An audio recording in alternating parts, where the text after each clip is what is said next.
Hi everyone, मेरा नाम है Nishant. Data structure and algorithm की इस वीडियो सीरीज में अभी हम एरेज के कुछ क्वेश्चन कर रहे हैं। आज की इस वीडियो में हम जो क्वेश्चन करेंगे वो है इनवर्स ऑफ एन एरे। इस क्वेश्चन की डिटेल्ड एक्सप्लेनेशन और कोड को देखने के लिए लेट्स डाइव इन। तो देखो यहाँ करना क्या है, हमें यहाँ पर एक एरे गिवन है, ठीक है, और उसका साइज गिवन है n अभी है 5 क्योंकि 5 साइज का एरे है। ओके, तो देखो किसी भी एरे का इनवर्स एरे क्या होता है वो मैं आपको बता देता हूँ एक बार। इनवर्स एरे,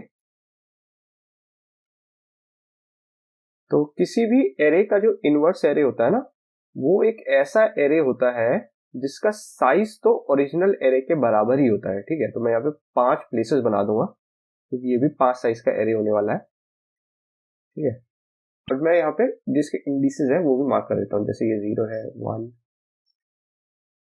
2 3 और 4। ओके, तो देखो इस एरे में वैल्यूज कैसे पुट कराई जाती है। ओके, तो ओरिजिनल एरे में हम आते हैं और इसके एक एक करके इंडेक्सेस पे क्या वैल्यू पड़ी है देखते हैं। क्या 0th इंडेक्स पे वैल्यू पड़ी है 3। ओके, तो हम क्या करेंगे, जो इनवर्स एरे है उसके थर्ड इंडेक्स पे जाकर जो ये इंडेक्स है ना ये पुट कर देंगे। तो थर्ड इंडेक्स पे हम वैल्यू पुट कर देंगे 0। ओके, फिर हम जाएंगे नेक्स्ट, तो यहाँ पे फर्स्ट इंडेक्स पे वैल्यू पड़ी है 4। ओके, इस वाले एरे में हम फोर्थ इंडेक्स पे जाएंगे और 1 पुट करेंगे। तो फोर्थ इंडेक्स पे गए और 1 पुट किया। फिर यहाँ पे सेकंड इंडेक्स पे वैल्यू पड़ी है 1, तो फर्स्ट इंडेक्स पे जाके 2 पुट कर देंगे। फिर यहाँ पे थर्ड इंडेक्स पे वैल्यू पड़ी है 2। ठीक है, तो सेकंड इंडेक्स पे जाके वैल्यू पुट कर देंगे 3। और फिर यहाँ पे फोर्थ इंडेक्स पे वैल्यू पड़ी है 0, तो 0th इंडेक्स पे जाके वैल्यू पुट कर देंगे 4। ओके, कुछ इस तरीके से हम इनवर्स निकालते हैं किसी भी एरे का। ओके, इस तरीके से हम इनवर्स निकालते हैं। ऑलराइट, तो इसके लिए हम लॉजिक क्या लिख सकते हैं, इसके लिए हम ये लॉजिक लिख सकते हैं कि इनवर्स वाला जो एरे है, ओके, इनवर्स वाला जो एरे है उसके एरे ऑफ ith पोजीशन पे आई पुट कर दो। ठीक है, तो इस स्टेटमेंट का मतलब पता क्या हुआ, इस स्टेटमेंट का मतलब हुआ कि एक लूप लगाओ और इस ओरिजिनल एरे को ट्रेवर्स कराओ। ओके, एक एक इंडेक्स को देखते जाओ, हर इंडेक्स पे जो एलिमेंट पड़ा है इनवर्स एरे में उस एलिमेंट के बराबर वाले इंडेक्स पे जाओ और इंडेक्स जो ओरिजिनल एरे का है उसको पुट करा दो उस वाली पोजीशन पे। ठीक है, इतना ही है। इसको हम कोड करा के देख लेते हैं। तो देखो यहाँ पे मैं इनवर्स एरे जो है वो डिक्लेयर कर देता हूं।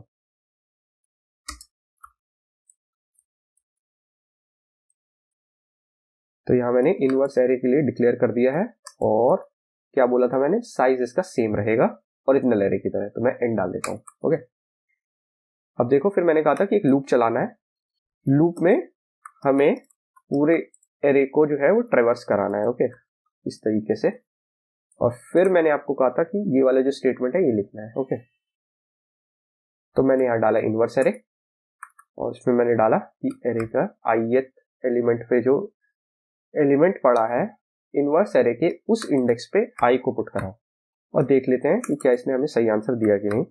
यहाँ पे मैं इनवर्स एरे प्रिंट करा के देख लेता हूँ क्या ये सही चल रहा है। तो देखो परफेक्ट हमें आंसर मिल गया। ओके, जो आंसर चाहिए था हमें वो मिल गया, 42301। ओके, तो देखो इनवर्स एरे हमने सीख लिया। इससे रिलेटेड एक सवाल होता है जो आपको जानना जरूरी है, उसका नाम होता है मिरर इनवर्स। ओके, तो मैं वो भी आपको यहीं करा देता हूँ। मिरर इनवर्स वाला जो सवाल होता है वो भी मैं आपको यहीं करा देता हूँ। तो देखो यहाँ पे मैं इस एरे की वैल्यू चेंज कर देता हूँ। अब मैं आपको बताता हूँ कि एक मिरर इनवर्स क्या होता है। एक मिरर इनवर्स एरे एक इस तरह का एरे होता है जिसमें जो ओरिजिनल एरे है और जो उसका इनवर्स निकल के आ रहा है दोनों की हर इंडेक्स पे वैल्यू सेम पड़ी है। ठीक है, मतलब इनवर्स करने के बाद भी अगर कोई एरे ओरिजिनल एरे की तरह बन जाए तो इसका मतलब वो एरे जो है वो मिरर इनवर्स है। ओके, तो इस केस में देखो हम क्या करेंगे, इस केस में हमें ये जो एक्स्ट्रा स्पेस है ये लेने की जरूरत भी नहीं है, इसको हटा ही देते हैं। ओके, और लास्ट में जो मैंने ये स्टेटमेंट प्रिंट कराई है ये भी हटा देता हूँ और ये भी हटा देता हूँ। ठीक है, तो देखो अब ट्रेवर्स करते हुए हम क्या करेंगे। तो ये वाला एरे जो मैंने यहाँ पे नया पुट किया ये एक जो है मिरर इनवर्स है, इसको मैं कॉपी कराता हूँ। ओके, और इसको यहाँ पुट करता हूँ और आपको कुछ नोटिस कराता हूँ यहाँ पे। तो इस एरे में देखो, ये मैं कह रहा हूं आपको, पहले से बता देता हूं कि एक मिरर इनवर्स है। तो यहाँ देखो, जो 0th इंडेक्स पे वैल्यू 3 पड़ी है, तो 3rd इंडेक्स पे वैल्यू 0 पड़ी हुई होगी। ओके, फर्स्ट इंडेक्स पे यदि वैल्यू 4 पड़ी है तो 4th इंडेक्स पे वैल्यू 1 पड़ी होगी। और देखो सेकंड इंडेक्स पे वैल्यू 2 पड़ी है, तो यहाँ पे 2 से वापस हम सेकंड इंडेक्स पे ही आ गए, तो वापस से यहाँ पे 2 ही पड़ा हुआ है। ठीक है, तो इस तरीके के साइकिल्स आपको नजर अगर आएंगे किसी एरे में, तो वो जो है मिरर इनवर्स होगा। ओके, तो देखो इसको वेरीफाई कराने के लिए मैं क्या लिख रहा हूँ, इस तरीके से मैं कुछ लिख रहा हूँ कि एरे में एरे के ith एलिमेंट पे जो वैल्यू है उसका इंडेक्स ले लो। तो मतलब, तो देखो जब मैं इसको ऐसे ट्रेवर्स करा रहा हूं, तो यहाँ पे मैं 0 पे आऊंगा, तो array of I array of 0 हो जाएगा। तो यहाँ पे क्या वैल्यू हो जाएगी, 3। तो एरे की 3rd इंडेक्स पे क्या वैल्यू पड़ी है, 0, जो कि किसके बराबर है, आई के। ठीक है, ये चेक करना है हमें। सेम इसके लिए चेक कर लो। तो एरे का फर्स्ट इंडेक्स, ओके, उस पर क्या वैल्यू पड़ी है, 4, तो यहाँ पे 4 आ जाएगा। तो एरे के 4th इंडेक्स पे क्या वैल्यू पड़ी है, 1, जो कि आई के बराबर है। तो अगर हम ये टेस्ट करा लेंगे तो हमें पता चल जाएगा। ओके, और तुम्हें एक भी ऐसी अगर ये कंडीशन मिल जाए यहाँ पे ये वाला स्टेटमेंट फॉल्स हो जाएगा, तो कहने का मतलब है फिर ये जो एरे है ना, ये मिरर इनवर्स हो ही नहीं सकता उस केस से। ठीक है, ये वाला जो केस है ये ट्रू होना बहुत जरूरी है किसी भी एरे के मिरर इनवर्स होने के लिए। चलो इसी को हम कोड में कन्वर्ट करा लेते हैं। तो यहाँ पे मैं एक इफ कंडीशन लिख देता हूँ। ठीक है, और इसमें मैं यही वाली बात लिख देता हूँ कि एरे के इस तरीके से कि एरे ऑफ ith इंडेक्स पे जो एलिमेंट पड़ी है उस इंडेक्स में एरे पे क्या वैल्यू है, और अगर किसी भी केस में अगर वो नॉट इक्वल्स टू आई निकलती है तो सबसे पहले तो प्रिंट कराओ कि ये मिरर इनवर्स है ही नहीं। ओके, और रिटर्न कर लो। ओके, और अगर पूरा लूप चल गया और फिर भी ये कहीं पे भी ऐसा नहीं हुआ कि इसको ब्रेक करना पड़ा, तो आओ यहाँ पर और सिंपली प्रिंट कराओ कि ये जो है मिरर इनवर्स है। ओके, ऐसा कुछ कर लो। चलो इसको रन करा के देखते हैं क्या ये मिरर इनवर्स आ रहा है। तो ये मिरर इनवर्स आ रहा है। जो हमारी पहली वाली वैल्यू थी ये वाली, ये मिरर इनवर्स नहीं है। तो इस पे भी टेस्ट करा लेते हैं। तो ये पुट कर दिया मैंने यहाँ पे। चलो इसको टेस्ट कराते हैं।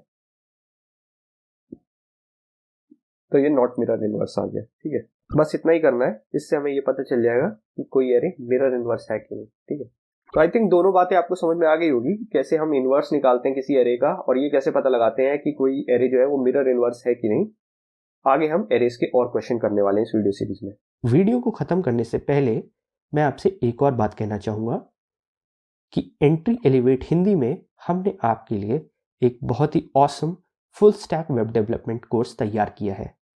इस कोर्स में हमने फुल स्टैक वेब डेवलपमेंट के सारे एस्पेक्ट्स को बहुत ही बारीकी से कवर किया है, ताकि आपको industry ready full stack developer हम बना सके इन लेस देन 5 मंथ्स। अगर आप भी एक फुल स्टैक डेवलपर बनने में इंटरेस्टेड हैं तो सारी डिटेल्स आपको डिस्क्रिप्शन बॉक्स में मिल जाएगी। Please do check it out. अगर वीडियो अच्छी लगी हो तो इसे लाइक कीजिए, चैनल को सब्सक्राइब कीजिए, नोटिफिकेशन बेल दबा दीजिए। Thanks for watching, bye.